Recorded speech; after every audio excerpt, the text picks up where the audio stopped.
Meus queridos, a paz do Senhor. Eu sou o diácono Claudio Machado e esta é mais uma das nossas pequenas reflexões com base na leitura diária da revista Lições Bíblicas da CPAD no primeiro trimestre de 2022, a lição dos adultos, que tem como tema a supremacia das Escrituras e como subtema informando que a Bíblia é inspirada, inerrante e infalível palavra de Deus. Nós estamos diante da lição de número 11, programada para 13 de março de 2022, que tem como título Lucas e Atos, o modelo pentecostal para hoje. Modelo pentecostal para hoje. E a nossa leitura desta sexta-feira está em 3 versículos do livro de Atos dos Apóstolos. Atos capítulo 2, versículo 4, Atos capítulo 10, versículo 46 e Atos capítulo 19, versículo 6. A epígrafe destas leituras diz: o falar em línguas é a evidência física inicial do batismo no Espírito Santo. Vamos então aos textos que nós citamos na Bíblia em Atos, capítulo 2, capítulo 10 e capítulo 19. Faremos leitura na versão revista Almeida e corrigida, na Bíblia do Culto, para caso você queira acompanhar por aí, tá bom? Atos capítulo 2, para que nós possamos falar sobre a evidência do batismo com o Espírito Santo sendo falar em línguas. Atos capítulo 2, versículo 4. E todos foram cheios do Espírito Santo e começaram a falar em outras línguas conforme o Espírito lhes concedia que falassem. Ontem nós falamos de evidências, nós falamos de manifestações sobrenaturais, sinais sobrenaturais que marcaram o advento do Espírito Santo. Hoje nós estamos indo para a ação dos irmãos. Foi visto um sinal, era algo externo, não estava neles, eles ouviram um som, eles viram línguas repartidas como que de fogo que desceram sobre eles, e agora eles próprios estão passando pela experiência. Eles estão falando em outras línguas, conforme o Espírito lhes concedeu que falassem. Atos 2 e 4. Vamos agora para Atos capítulo 10, versículos 46. E daqui a pouco vamos compreender por que tantos versículos nesta linha. 10 e 46 diz assim: porque os ouviram falar línguas e magnificar a Deus. Atos 10 e 46. E quando nós vamos, esse aqui já é o episódio lá na casa de Cornélio, lá em Cesareia. O primeiro aqui é o episódio em Jerusalém, no cenáculo. O segundo é o episódio na casa de Cornélio, lá em Cesareia.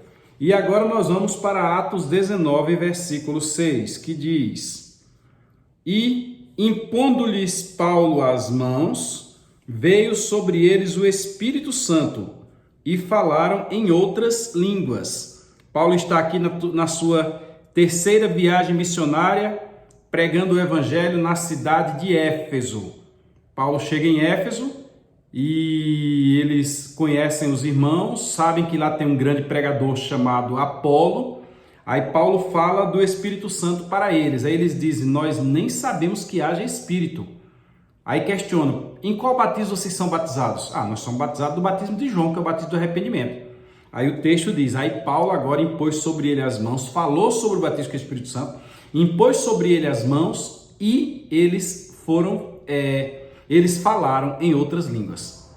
Estes 3 versículos são citados dentro de Atos dos Apóstolos, e aí nós temos uma diferença temporal o Pentecostes foi aproximadamente ali no ano 33, 34.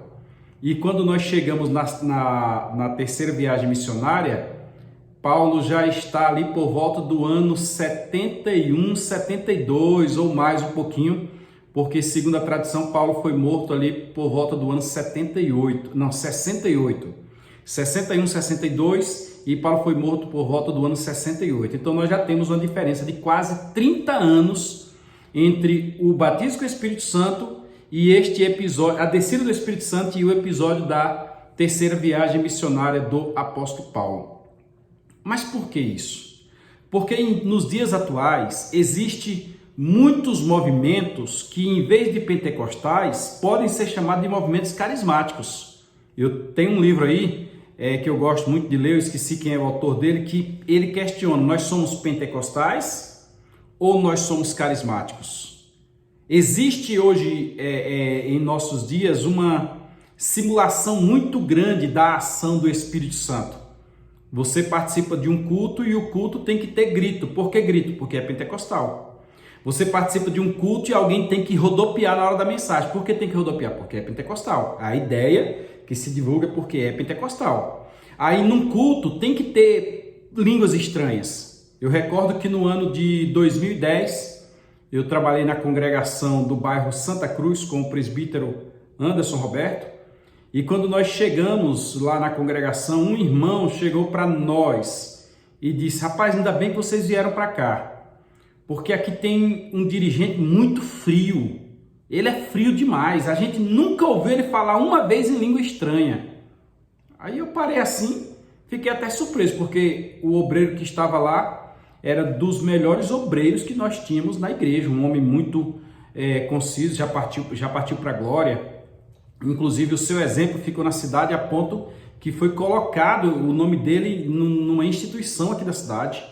Ele mesmo ia para a Praça Ayrton Senna e colocava lá uma caixa de som, e ele mesmo, nos anos de 2009, 2010, pegava o microfone e ficava evangelizando para as pessoas que passavam. Como é que um homem desse é frio? Como é que um homem desse não tem o Pentecostes em sua vida?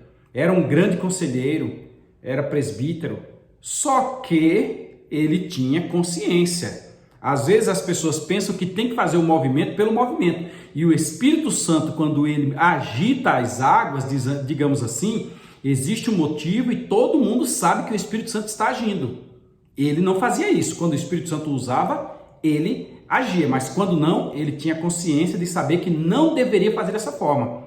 Eu critico alguns casos. Você está no ambiente, você está no culto, você está vendo que o culto está frio, digamos assim, que na realidade quem está frio somos nós. Não tem porquê, naquele momento, daquela forma, alguém estourar em língua estranha e as pessoas fazem. E alguns acham que aquilo ali é que é Pentecostes, que se não tiver aquilo ali o culto foi ruim. Quando não é. O que deve bem existir dentro do culto é o ensino da palavra, a ministração da palavra. Esta daqui deve ser bem compreendida, como estamos fazendo agora, para que os irmãos saibam o porquê e o para quê de cada manifestação do Espírito Santo. Especialmente o falar em línguas. O falar em línguas para qual fim, por qual motivo?